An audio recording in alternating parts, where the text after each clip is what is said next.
Houston in the grips of March Madness. Two Texas teams are back on the floor tonight. The hometown Cougs taking on Auburn, while the Texas Longhorns, well, they're looking to knock off Penn State. Good afternoon, I'm Cheryl Mercedes. Both the Cougs and the Longhorns have championship aspirations, but the dream ends tonight if they lose. We are pumped and we hope you are too. We have team coverage for you, beginning with Jason Bristol in Birmingham, Alabama, with the latest on the Cougs. Jason. Cougs fans will be outnumbered here in Birmingham. We know that. They know that. But here's the thing. U of H has done an incredible job this season of silencing those opposing crowds. They have lost just once this season away from Fertitta Center. As for the send-off here from the team hotel, yeah, the Cougs were all about it.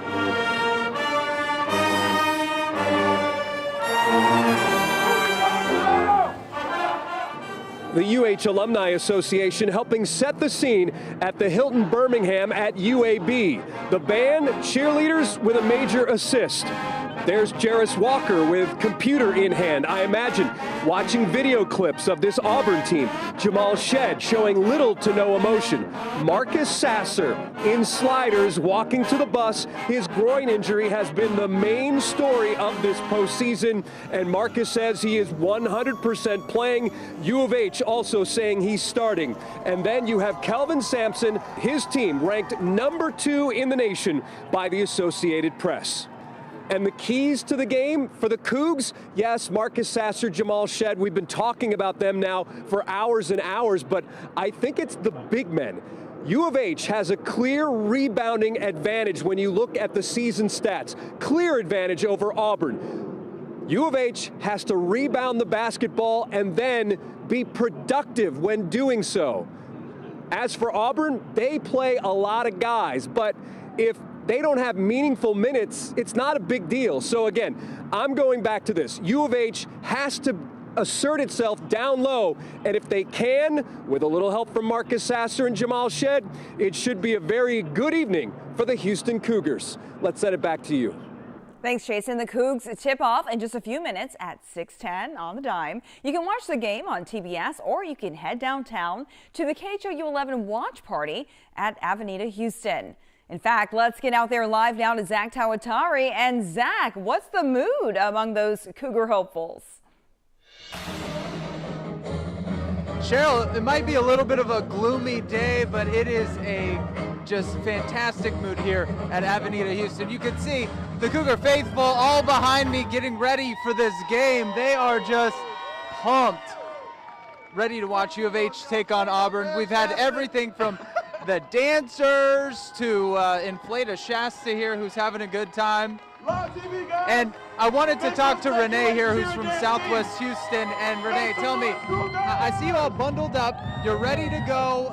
The cold temperatures could not keep you and these fans away. Quick question for my Cougar fans. Who's house? I don't care how cold it is. I'm ready to watch this game. Who's house? How excited are you to watch the Cougs play tonight and see hopefully Marcus Sasser be all right and be able to finish this game and play well? That's how I know y'all. I'm very excited. That's how I know. I'm in downtown watching the game with a whole bunch of fans. Yeah, the energy's gonna be crazy. All right, man. Well, thank you very much. We appreciate it. All right. So yeah, you hear it. You see the dance team right now. Everybody's having a blast here down at Avenida, and we are going to be here all night as we wait to watch this game down here and hopefully celebrate a Cougs win with the rest of these Cougs fans. So Cheryl, we'll send it back to you for now. All right, that's the party I'd want to be at for sure. Go Cougs! Thanks so much, Zach. Meanwhile, UT, the number 2 seed in the Midwest region, is taking on Penn State just over 30 minutes from now. You can watch live on KHOU 11. Matt Musil, though, is standing by now with a preview of that matchup. Matt. Hey, Cheryl, the Longhorns had double duty on Thursday night. First, they beat Colgate in a first-round game, and then second, they watched 10th-seeded Penn State knock off 7th-seeded Texas A&M. Thursday night's Colgate-Texas game was relatively close to the half. Horns only up by 9, but they opened that lead up in the second half. As expected, they wound up beating Colgate by 20, but what wasn't expected by most observers, including myself, was the way Texas A&M fell apart against Penn State Thursday night. Penn State came out on fire. The Aggies found themselves down by 16 at halftime. They succumbed in the second half, and as the Horns watched Penn State pound a very good A&M team, the message came through loud and clear. The Horns will have to come up with a determined defensive effort in order to stop a confident Penn State squad. We definitely watched that game, and they're a good team. They shoot the ball well. They have a lot of guys who can knock down shots, and some guys who can create shots for others as well. So we're just locked in on our game plan and looking to execute. We respect our opponent 100 times through. We know they're a really good team, but we're just going to hone in on our preparation, focus on what we do, what we can control, and just go from there and play off that. Really good team, big challenge for us, one of the better three-point shooting teams in the country. It's going to be a great matchup.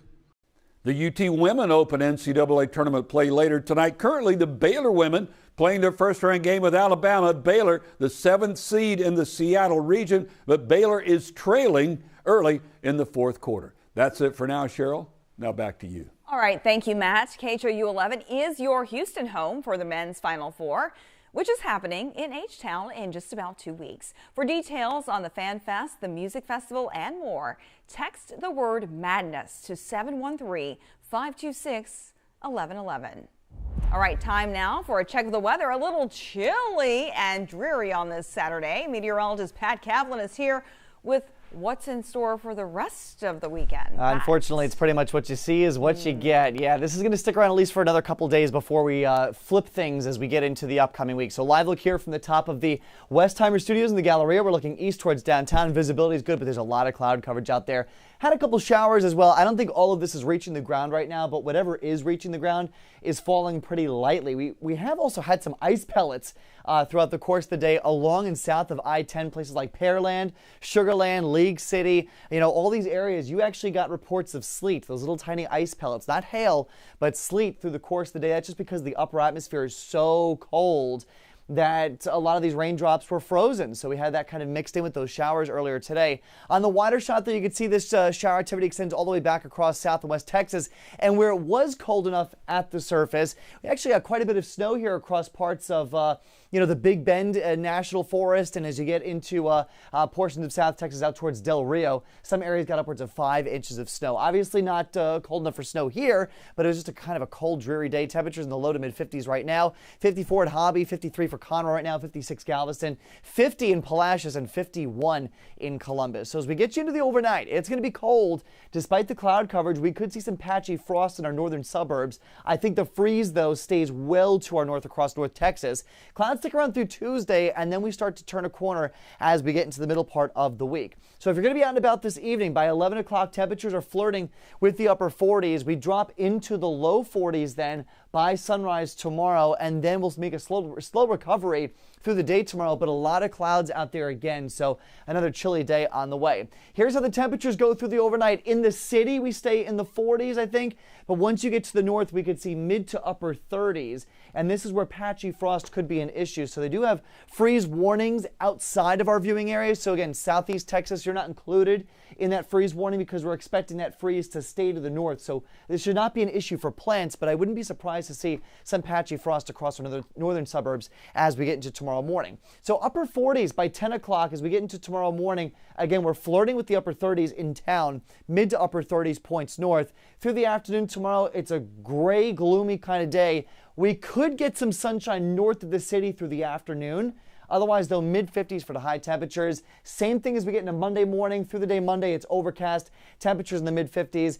And then as we look into next week, we get a pattern flip. So right now, the jet stream has dug south. Pretty much everyone across the U.S. is seeing cooler than normal temperatures. Watch what happens, though. By Thursday, the jet stream goes north, and we can see the return of 80-degree temperatures. So just a few more days of this below normal kind of weather here. 55 for your Sunday, 58 Monday, back to 70 Tuesday, and then low to mid 80s as we get into a lot of next week. For the overnight, though, 40 degrees, cloudy, chilly, patchy frost up north as we get into tomorrow, mid 50s. Again, another chilly, raw day. Should be dry, though, not expecting shower chances. Overcast then for your Monday, upper 50s, back to 70, maybe a stray shower chance on Tuesday. Cheryl, we're watching the chance for another front on Friday. Before that, though, we're in the 80s for Wednesday, Thursday, near 80 Friday storms. But we don't cool down. Next weekend, we're still at 80 degrees with mainly sunny skies. All right, big change. That's Thank right. you so much, Just Matt. a reminder that it's still spring. Absolutely. All right. The junior market steer took center stage at the rodeo today. King, the grand champion steer, sold for $550,000 to J. Allen Kent Development. King is a pure white Charolais cross steer. He was shown by 17-year-old Siles Patton of Thorndale. Congratulations to that young man and his family. Meanwhile, the reserve grand champion Astro sold for $540,000. Astro was exhibited by 18-year-old Tristan Hines from Sterling County. The Champaign Cowgirls put in the winning bid. They are a group of Houston women who support education through the purchase of livestock. Congratulations, folks. That's all for us for now. Thanks for watching our webcast. We'll be back on TV tonight at 10. See you then.